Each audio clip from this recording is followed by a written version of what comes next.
राधनपुर ठाकुर समाज कन्या छात्रालय खाते एक पेड़ मां के नाम कार्यक्रम अंतर्गत राधनपुर धारासभ्य लविंगजी सोलंकीના હસ્તે વૃક્ષારોપણ કાર્યક્રમ યોજાયો હતો।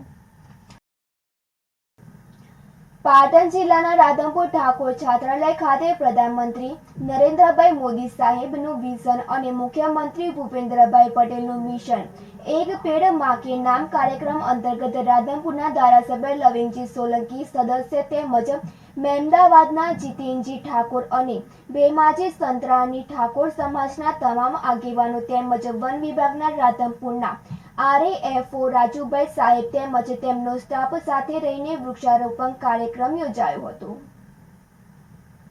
ભરત સથવારા સાથે તનિષા પરમાર, સિટી ન્યૂઝ, રાધનપુર।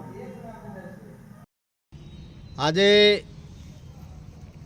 સામાજિક વનીકરણ વિભાગ દ્વારા આપણા આદરણીય નરેન્દ્રભાઈ મોદી સાહેબે અને ગુજરાતના મુખ્યમંત્રી આદરણીય ભૂપેન્દ્રભાઈ પટેલ સાહેબની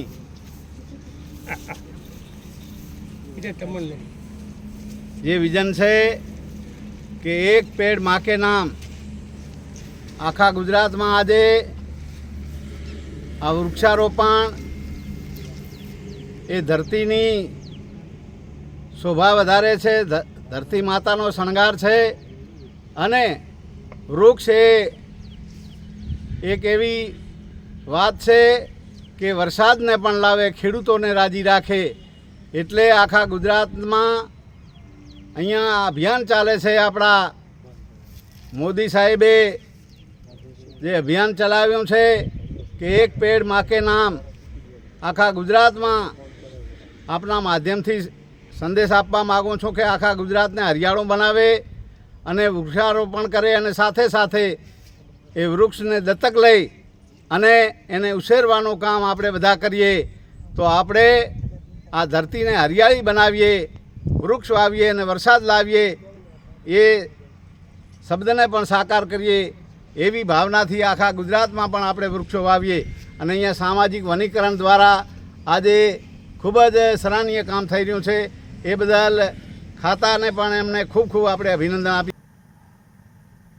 ખેબ્રમા શહેરના શીતલ ચોકમાં પાણીની નવીન પાઇપલાઇન નાખવા માટે ખેબ્રમા નગરપાલિકા નવો નક્કો રોડ તોડીને પાણીની પાઇપલાઇન નાખી છે। પાણીની પાઇપલાઇન નાખ્યાને 2 માસ જેટલો સમય વીતી ગયો છે, પણ હજુ તે રોડ રિપેરિંગ નથી થયો। પણ હાલ ચોમાસામાં મોટો ખાડો પડી જતા વાહન ચાલકો ભારે હાલાકીનો સામનો કરી રહ્યા છે। ખેબ્રમાના સ્ટેશન વિસ્તારને પીવાનું પાણી આપવા માટે કરોડોના ખર્ચની નવીન પાણીની પાઇપલાઇન નાખીને તેનો જોઈન્ટ શીતલ ચોકમાં આપ્યો છે। જોઈન્ટ આપવા માટે આશરે 16 માસ પહેલા ખેબ્રમા શહેરમાં ₹3.80 કરોડના ખર્ચથી ડામર રોડ બનાવેલ હતો। તે પૈકી શીતલ ચોકની મધ્યમાંથી પસાર થતો ડામર રોડ તૂટી ગયો છે અને હજુ રિપેરિંગ ન થતા વાહન ચાલકો હેરાન પરેશાન થઈ ગયા છે। હાલ ચોમાસાની સિઝનમાં વરસાદના મારથી રોડ પર લાંબો અને ઊંડો ખાડો પડી ગયો છે। આ રોડ રિપેરિંગ કરવા રજૂઆત પણ કરી હતી અને વરસાદનું કારણ આગળ ધરીને રોડ રિપેરિંગ થતું નથી, પણ મેઇન રોડ હોવાથી દિવસ પર અનેક વાહનો ખાડા પરથી પસાર થતા કેટલાક અજાણ્યા બાઇક ચાલકો પડી જવાની ઘટના બને છે, તો કેટલાક 4 વ્હીલર વાહનોને પણ નુકસાન થયું છે અને આવતા જતા વાહન ચાલકો નગરપાલિકાના સત્તાવાળાઓ પર ફિટકાર વરસાવી રહ્યા છે। વહીવટદાર શાસનમાં ખેબ્રમા નગરપાલિકા રામ ભરોસે ચાલી રહી છે અને કમિશન સિવાય શહેરમાં કંઈ પણ કામ દેખાતું નથી તેવું શહેરીવાસીઓના લોકમુખે ચર્ચાઈ રહ્યું છે। તો આ ખાડો ક્યારે પૂરાય છે તે હવે જોવું રહ્યું। ભરત ચૌહાણ સાથે તનિષા પરમાર, સિટી ન્યૂઝ, ખેબ્રમા। સાબરકાંઠા જિલ્લાના પ્રાંતિજ તાલુકામાં શ્રી દશામાના વ્રતનો પ્રારંભ અષાઢ વદ અમાવસ તારીખ 4/8/2024 રવિવારના રોજ શુભ દિવસથી પ્રારંભ થશે। પ્રાંતિજ તાલુકામાં શ્રી દશામાના વ્રતનો પ્રારંભ રવિવારના દિવસે થઈ રહ્યો છે, ત્યારે વ્રતને આડે હવે એક જ દિવસ બાકી હોય। વ્રત કરતી મહિલાઓ દ્વારા પ્રાંતિજ ખાતે આવેલ બજારમાં દશામાની મૂર્તિઓની ખરીદી કરતી જોવા મળી હતી। તો મહિલાઓ દ્વારા શ્રી દશામાનું વ્રત રાખીને મા દશામાની મૂર્તિની ઘરમાં 10 દિવસ માટે સ્થાપન કરી સવાર સાંજ પૂજા અર્ચના આરતી ઉતારી મા દશામાને ભાવતા ભોજન જમાડીને વ્રત કરતી મહિલાઓ પોતે 10 દિવસ સુધી ઉપવાસ કરતી હોય છે અને 10મા દિવસે મા દશામાની મૂર્તિનું વાજતે ગાજતે ઢોલ નગારા સાથે પ્રાંતિજ બોક ખાતે મૂર્તિનું વિસર્જન કરે છે.